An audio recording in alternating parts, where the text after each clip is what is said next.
Bonjour à tous. Alors la dernière fois que je suis venue vous parler ici, c'était pour vous faire part de mon expérience suite à 1 an de tamoxifène, d'hormonothérapie, à la suite d'un cancer du sein. Aujourd'hui, ça fait désormais 2 ans que je prends ce traitement et donc je voulais faire un point et puis voilà, vous faire part de mon expérience parce que c'est toujours bon de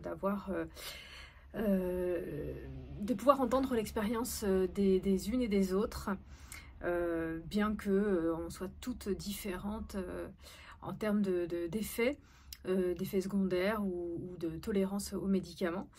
Voilà, donc moi je voudrais vous faire part de mon expérience personnelle avec le tamoxifène. Donc pour resituer le contexte, on m'a découvert un cancer du sein en avril 2021. À la suite de ça, j'ai eu donc une chirurgie avec donc une mastectomie et reconstruction immédiate. Puis de la chimiothérapie avec 4 séances, 4 cures d'EC et 12 cures de Taxol. Puis 15 séances de radiothérapie. Et enfin donc l'hormonothérapie que j'ai débutée en fin février 2022, pardon. Et puis que je poursuis puisque je tolère assez bien le traitement malgré les quelques effets dont je vais vous parler. Voilà, donc ça fait, pour résumer, aujourd'hui 2 ans que je suis sous hormonothérapie.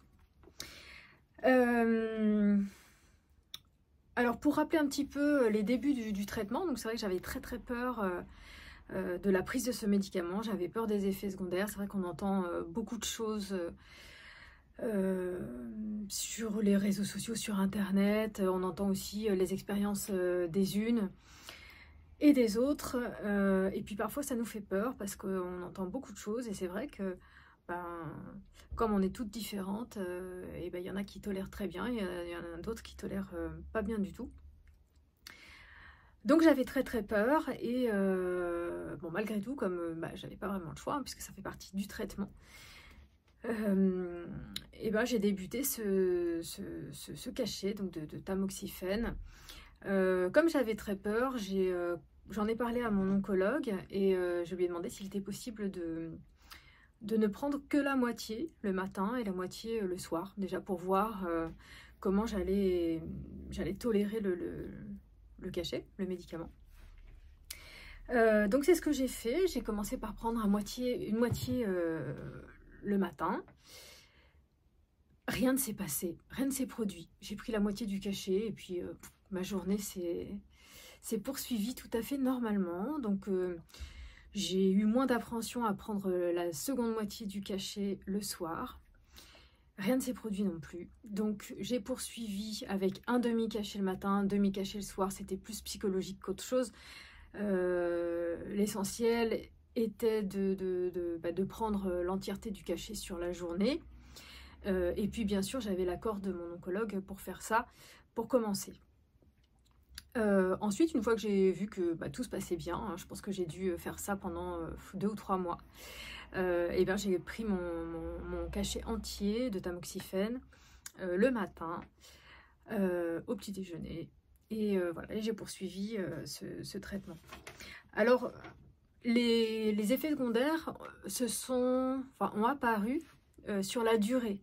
Petit à petit, c'est-à-dire j'ai pas eu d'effets secondaires comme ça violemment suite à la prise du ou des premiers cachets, mais ils se sont installés comme ça progressivement. Donc tout d'abord avec des bouffées de chaleur qui sont devenues plus intenses. Alors c'est vrai que j'en avais déjà suite à la chimiothérapie, mais elles sont devenues plus importantes, plus fréquentes avec le tamoxifène.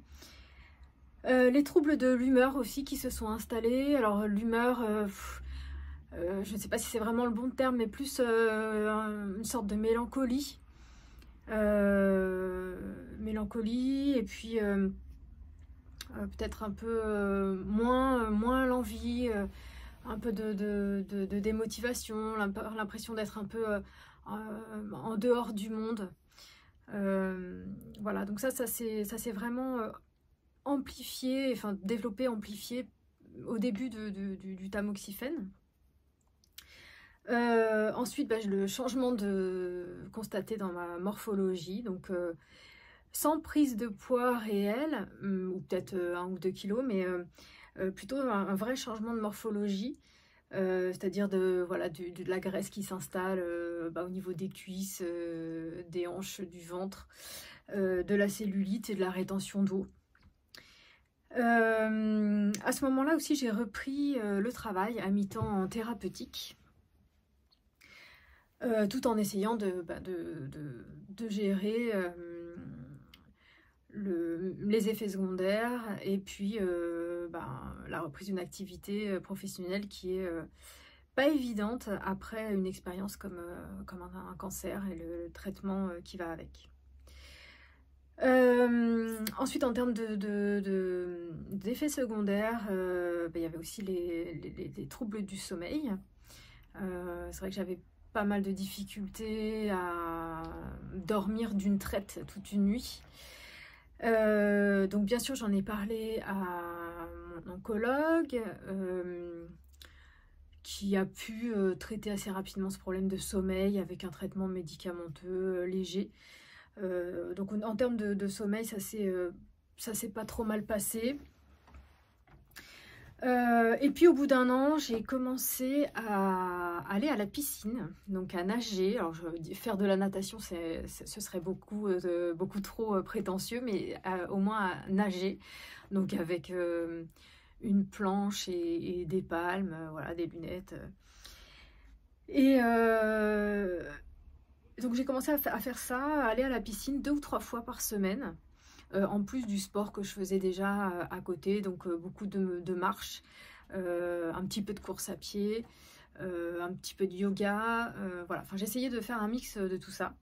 Mais c'est vrai que dès lors que j'ai commencé la piscine, j'ai constaté une diminution des bouffées de chaleur. Alors, c'est vrai que quasiment en même temps que le début de la piscine, je suis allée consulter un psychiatre parce que j'étais dans un état psychologique assez critique en termes d'anxiété. J'avais beaucoup d'angoisse par rapport à une éventuelle récidive de la maladie. J'avais beaucoup d'angoisse au niveau de mon couple aussi. Et j'étais pas bien, tout était remis en question et pour autant je me sentais incapable d'agir. Donc j'ai eu un suivi psychologique, psychiatrique et j'ai fait quelques séances de MDR qui m'a beaucoup aidée, notamment sur la peur de la récidive. Et puis j'ai eu un traitement médicamenteux. Bon, je le cite pas à l'oral, mais je le marquerai dans les commentaires. Et puis des compléments alimentaires de la marque Osmose qui est une bonne aide pour les personnes qui ont eu un cancer, notamment hormonal, pardon, puisqu'il n'y a pas d'ingrédients controversés et interdits pour les personnes qui ont eu un cancer hormonodépendant. Donc le suivi psy plus le MDR plus le traitement médicamenteux prescrit par le psychiatre plus les compléments alimentaires Osmose ont fait que je me suis sentie du coup beaucoup mieux. J'ai eu une diminution voire une disparition des bouffées de chaleur et mon sommeil a été grandement amélioré. J'ai pu aussi par conséquent prendre des décisions concernant ma vie parce que en fait une maladie remet beaucoup de choses en question et puis pour ma part en tout cas j'ai réussi à prendre de la hauteur et puis à voir la situation dans laquelle j'étais avec un autre regard et puis avec ce traitement psy j'ai pu réussir à prendre les décisions qui s'imposaient pour moi et pour mes enfants. Donc voilà, en fait, ça c'était un passage assez tumultueux du post-cancer. Je ne vais pas dire que c'est entièrement lié à l'hormonothérapie, mais ça en fait partie. Voilà, donc tout ça est pratiquement derrière moi maintenant. Mais voilà, ça a été un passage assez désagréable, mais nécessaire à la poursuite de mon bien-être. Alors, concernant les bouffées de chaleur, je reviens dessus. J'ai remarqué qu'elles sont plus fréquentes, donc depuis le début, elles sont plus fréquentes avec l'alcool, si je bois de l'alcool, si je mange trop sucré et si je ne fais pas de sport. Donc là, c'est vrai que ça fait un petit moment que j'ai arrêté la piscine du coup, parce que j'ai eu beaucoup de choses à gérer, tant au niveau personnel que professionnel. Je me suis trouvé des excuses aussi, mais c'est vrai que j'ai fait beaucoup moins de sport, j'ai arrêté la piscine et j'ai remarqué ces derniers mois une recrudescence des bouffées de chaleur. Donc je fais un lien direct bien sûr entre l'activité physique sportive, notamment la piscine, et les bouffées de chaleur. Voilà, donc l'objectif là maintenant c'est au bout de 2 ans de reprendre l'activité physique régulière et la piscine pour pouvoir retrouver un confort, notamment au niveau des bouffées de chaleur qui sont quand même assez importantes et assez handicapantes au quotidien. Alors, qu'est-ce que j'ai pu remarquer aussi? C'est vrai que... Alors, ça c'est quelque chose dont je parle souvent avec mon médecin généraliste, avec mon oncologue et avec les différents spécialistes que je peux rencontrer. Depuis la fin des traitements, j'ai remarqué des difficultés cognitives, donc des troubles de la mémoire, de l'attention, de la concentration, qui semblent ne pas s'arranger. Alors, on entend beaucoup parler du chémophog. En fait, c'est l'espèce de brouillard qu'engendre la chimio. Et on est très nombreux à ressentir ce genre d'effet après la chimiothérapie. C'est-à-dire un genre de brouillard, de perte de mémoire, de concentration, d'attention. Il s'avère que ça n'est pas arrangé, je cherchais mes mots, par l'hormonothérapie, ni même par le traitement médicamenteux pour les angoisses dont je vous parlais tout à l'heure. Donc le cumul de tout, de la chimio, de l'hormonothérapie, du traitement médicamenteux psy, ça fait que les difficultés cognitives persistent. Donc là, le deuxième objectif, c'est de suivre un traitement de remédiation cognitive à l'hôpital. Je me suis renseignée, il y a tout un programme de remédiation cognitive disponible pas loin de chez moi. Et je vais y participer. Alors, je ne sais pas encore quand, mais je vais y participer pour pouvoir me sortir de ces difficultés-là, qui sont quand même assez handicapantes pour moi, mais aussi pour mon entourage, parce que bon, voilà, ils s'inquiètent. Alors ensuite, donc je voulais vous parler d'une expérience que j'ai vécue avec ce tamoxifène. Depuis le début de mon traitement, je prends un tamoxifène d'un laboratoire en particulier, que je citerai mais dans les commentaires. Et puis tout se passait relativement bien. Enfin, la tolérance, malgré les effets que je vous ai évoqués, était plutôt pas mal.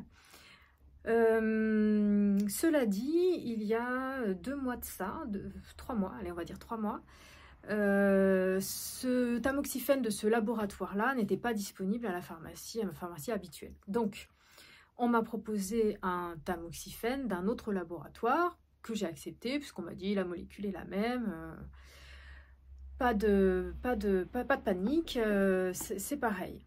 Donc moi je l'ai pris vraiment sans a priori, en me disant que voilà, qu'il n'y aurait pas d'effet particulier, surtout que j'étais bien habituée maintenant depuis 2 ans à ce tamoxifène. Mais force est de constater que j'ai assez mal vécu, mal toléré le changement de laboratoire. Alors je ne sais pas si c'est lié au laboratoire lui-même ou si c'est lié au changement, mais en tout cas j'ai assez mal vécu ce changement-là. J'ai eu énormément de bouffées de chaleur, des problèmes de sommeil, voilà, qui sont réapparus. Tout est réapparu en fait, bien que tout était à peu près stabilisé. Donc voilà, j'ai demandé évidemment à ce qu'on me donne le tamoxifène du laboratoire initial, voilà, que j'ai toujours pris depuis le début du traitement. Alors, autre chose aussi, je vais parler de menstruation. Alors, depuis la chimiothérapie, mes menstruations ne sont pas revenues. Donc, elles ont disparu pendant la chimio. Ensuite, à la fin des traitements, étant donné mon âge, je suis ni vieille ni jeune, j'ai 43 ans, c'était quitte ou double, soit elle revenait pas, soit elle revenait de temps en temps. En tout cas, moi, elles ont disparu pendant la chimiothérapie et elles ne sont pas réapparues avec l'hormonothérapie. Cela dit, j'ai quand même, le gynécologue m'a quand même prescrit un stérilet, donc j'ai quand même un stérilet au cuivre, pas hormonal, attention, parce que c'est catastrophique lorsqu'on a eu un cancer hormonodépendant. Parce que on n'est pas à l'abri de tout risque, on n'est pas à l'abri d'une petite ovulation qui viendrait de façon fortuite perturber le quotidien. Voilà, donc plus de menstruation depuis bientôt 3 ans. Voilà, mais elles peuvent revenir. Voilà, le gynécologue ne se prononce pas trop là-dessus. D'ailleurs, je pense qu'ils n'en savent rien. Ça tout dépend chaque personne réagit différemment. Hein. J'ai d'autres cas-sisters qui, elles, ont retrouvé leur menstruation, d'autres pas. Enfin, voilà, ça c'est vraiment propre à chacune. Voilà, donc maintenant, ce que je peux dire au bout de 2 ans, c'est que j'ai fait le lien entre le changement de laboratoire et les effets secondaires qui s'amplifient. J'ai fait le lien aussi entre la prise d'alcool et de sucre qui augmente les effets secondaires, donc notamment les bouffées de chaleur. Et j'ai fait le lien entre l'arrêt de l'activité physique et sportive, notamment la piscine, en ce qui concerne les bouffées de chaleur. J'ai fait le lien aussi entre l'hormonothérapie et l'état un peu mélancolique, déprimé qu'on peut ressentir. Et ça, je vous encourage à consulter parce qu'il existe des solutions. Et des solutions qui peuvent aussi être bénéfiques sur les bouffées de chaleur. Parce que le traitement qu'on m'a donné pour les angoisses agit aussi sur les bouffées de chaleur. C'est en dernière intention, mais bon, en tout cas, sachez que il existe des solutions, donc n'hésitez pas à en parler, pas forcément aux oncologues, parce que bon, moi, personnellement, j'ai peu de réponses des oncologues quand je parle de mes effets secondaires. Mais vous pouvez en parler à d'autres médecins, notamment vos médecins généralistes, qui sont généralement un peu plus à l'écoute, parce que peut-être un petit peu plus disponibles que les oncologues. Voilà, donc je pense avoir fait le tour de mon bilan après 2 ans d'hormonothérapie. N'hésitez pas si vous avez des choses à partager ou des questions à me poser. Peut-être que j'ai pas tout évoqué, peut-être que j'ai pas répondu aux interrogations que vous avez concernant votre traitement à vous. Et je me ferai un plaisir de vous répondre si j'ai les réponses, bien sûr, hein, parce que je ne suis pas médecin, je vous fais juste part de mon expérience. Donc voilà, n'hésitez pas en tout cas dans une optique d'échange, je vous répondrai avec grand plaisir. Voilà, je vous embrasse toutes et tous et je vous dis à très vite.